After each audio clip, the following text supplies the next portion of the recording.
حبیب صاحب، پہلے تو سابق وزیر اعظم عمران خان کے جلسوں پر ہم آتے ہیں.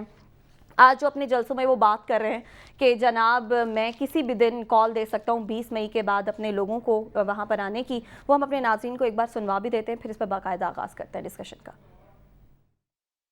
میں آغاز کر رہا ہوں اپنی تحریک حقیقی آزادی کی. 20 تاریخ کے بعد کسی دن بھی میں آپ کو کال دے سکتا ہوں. نہ کوئی کنٹینر آپ کو روکے گا، نہ 18 قتل کرنے والا رانا ثناء اللہ آپ کو روکے گا، اور نہ یہ جوتے پالش کرنے والا چیری بلاسم آپ کو روکے گا. اگر تم نے اس کو روکنے کی کوشش کی تو پھر جو ہوگا وہ آپ ذمہ دار ہوں گے. الیکشن کرواؤ، عوام کو فیصلہ کرنے دو. الیکشن کراؤ، عوام کو فیصلہ کرنے دو، یہی مطالبہ آج بھی سابق وزیر اعظم نے کیا. حبیب صاحب دیکھیے، جہاں تک سازش کا معاملہ ہے نا، جس سے آپ نے بات شروع کی، تو سازش کے معاملے پہ میں تو بار بار عرض کر چکا ہوں کہ پولیٹیکلی مجھے نہیں لگتا کہ اس کے اوپر کوئی بھی اب کمیشن بننا چاہیے یا کسی بھی قسم کی کوئی ریاستی سطح پہ اس کی تحقیقات ہونی چاہیے. آپ نے تو یہ بھی کہا تھا کہ سمجھ نہیں آتی کہ وزیر اعظم اس پر بات بھی کیوں کر رہے ہیں. اس کی وجہ یہ ہے کہ ہم جو اپنا ریاستی نیریٹو ہے وہ ہم بیان کر چکے ہیں، اور یکے بعد دیگرے 2 مجالس میں 2 وزیر اعظم کی صدارت میں ہونے والے نیشنل سیکیورٹی کمیٹی کے اجلاسوں میں ہم یہ بات کر چکے ہیں. اور تحریری طور پہ ہماری وزارت خارجہ نے بتایا ہے، ہماری ریاست نے ہمیں بتایا کہ وہ امریکہ سے بھی اس کا احتجاج کر چکے ہیں. تو لہٰذا جب یہ بات ہو چکی ہے تو اس کے بعد اب اس اعلامیے میں قرار دی گئی چیز کو آپ کہہ سکتے ہیں مداخلت، وہ ہمارا ریاستی نیریٹو ہے. عمران خان صاحب جو کہہ رہے ہیں سازش کا، وہ ان کا ایک پولیٹیکل نیریٹو ہے. اور اگر حکومت یہ سمجھتی ہے کہ یہ سازش نہیں ہوئی، یا مداخلت سے پہلے سازش نہیں ہوتی، یا مداخلت کسی سازش کا نتیجہ نہیں ہوتی، تو یہ لفظی بحثیں ہیں، ان کے اوپر پولیٹیکل نیریٹو بلڈ ہوتے ہیں. آپ کہہ رہے ہیں نہیں، وہ کہہ رہے ہیں ہاں ایسا ہی ہوا تھا.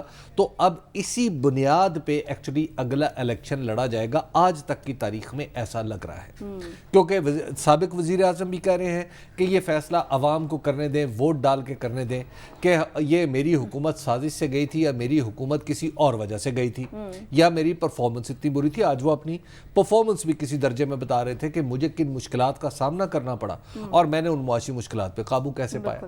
تو لہٰذا یہ تو معاملہ وہیں پہ رہے گا کہ جلسے چلتے رہیں گے. حکومت کو کیا اس بات پہ یقین ہے، یعنی جو مریم اورنگزیب جب اس بات کا اعلان کر رہی تھی کہ جی ہم کمیشن بنائیں گے، میں سوچ رہا تھا کہ جس فیکٹ کا آپ کو یقین ہی نہیں ہے، اس فیکٹ کے اوپر بنایا ہوا کمیشن آپ کا وہ کیا فیصلہ لے کے آئے گا.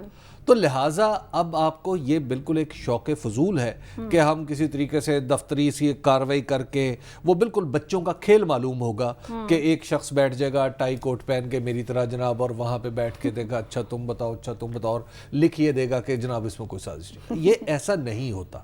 جب بات میدان میں چلی جاتی ہے، سیاسی میدان میں اور جلسے جلوسوں میں چلی جاتی ہے، تو پھر آپ کچھ نہیں کر سکتے. دوسری بات آج جو خان صاحب کر رہے ہیں، مجھے اس میں تھوڑا سا ایک یعنی وہ یہ ہے کہ خان صاحب اتنا جارحانہ لہجہ کیوں اختیار کیے ہوئے ہیں.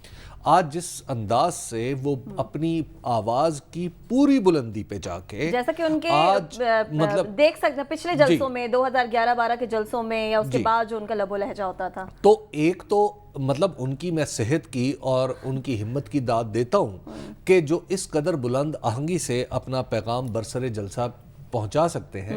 لیکن ایٹ دا سیم ٹائم اب عمران خان کی حیثیت 2013 والے عمران خان کی نہیں ہے، 2018 سے پہلے والے عمران خان کی نہیں ہے. عمران خان صاحب اب ایک ملک کے اور دنیا کی 5ویں یا 6ٹھی آبادی کے اعتبار سے بڑے ملک کے وزیر اعظم رہ چکے ہیں.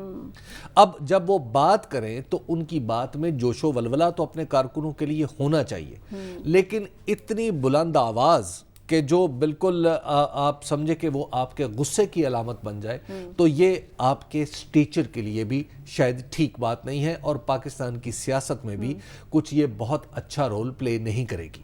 آپ جب اس طرح بات کر رہے ہیں کہ جناب جہاں جاؤ گے، اور پھر آپ دیکھیے کہ وہ ان کی آواز کتنی بلند تھی، اور کہ خود انہیں گلے پہ ہاتھ پھیرنا پڑ رہا تھا کہ تم جہاں جاؤ گے تمہیں چور اور غدار سننا پڑے گا. یہ بات آرام سے بھی کہی جا سکتی ہے، اور میرا خیال ہے کہ ذرا کم لفظوں میں اور نسبتاً نرم لفظوں میں بھی کی جا سکتی ہے. اب پرائم منسٹر اگر عمران خان صاحب نے اگلی حکومت آئی کرنی ہے تو اس میں ہمیں پلاننگ اور ٹھہراؤ بھی نظر آنا چاہیے. صحیح. جو اس جلسے کی تقریر میں مجھے چیزیں ان کے اقدامات تو نظر آ رہے ہیں لیکن وہاں پلاننگ بھی نظر آ رہی ہے لیکن ٹھہراؤ کا خاصا فقدان نظر آیا. ٹھہراؤ آپ کو نظر نہیں آ رہا فی الحال.